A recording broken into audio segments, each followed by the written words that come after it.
আচ্ছা আমা, তুমি তো মুসলমান অনেকদিন হয়েছে, তা আমাদের কিছু একটা শোনাও তো দেখি, তুমি কি পারো, তুমি কি শিখলা। কি শোনাবো? একটা সূরা কালাম যাও, কিছু একটা শোনাও। আলহামদুলিল্লাহ শোনাও তাহলে সবাইরে সুন্দর করে। আউযু বিল্লাহি মিনাশ শাইতানির রাজিম। বিসমিল্লাহির রহমানির রহিম।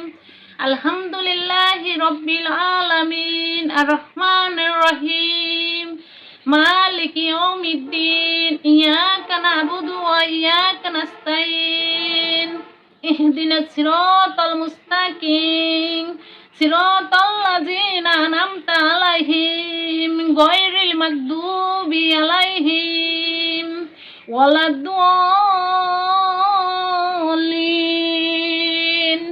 আমিন। আমি পড়লে তোমরা খালি আমার দাঁড়িয়ে এসে থাকো। শোনাবো কি? মাশাআল্লাহ মাশাআল্লাহ, কেমন হয়েছে সবাই কমেন্ট করে জানাবেন। আর সবাই আমার মার জন্য বেশি বেশি করে দোয়া করবেন। আর আমাদের কাছ থেকে আমাদের 3 পিস নিয়েন নাকি, আমাদের ব্যবসাটাকে বড় করে দেন নাকি। আমার মার পাশে আপনারা যারাই দাঁড়াইতে চান তারা আমাদের কাছ থেকে আমাদের পণ্য কিনেন, তাইলে ইনশাল্লাহ আমাদের পাশে দাঁড়ানো হয়ে যাবে। ইনশাল্লাহ সবাই দোয়া করবেন। আর আমাদের পণ্য নেওয়ার জন্য, মানে আমাদের 3 পিস নেওয়ার জন্য হোয়াটসঅ্যাপ নাম্বার থাকবে, সরাসরি এখানে যোগাযোগ করে আমাদের সঙ্গে হচ্ছে কথা বলে আপনারা 3 পিস নিয়ে নেবেন। হ্যাঁ।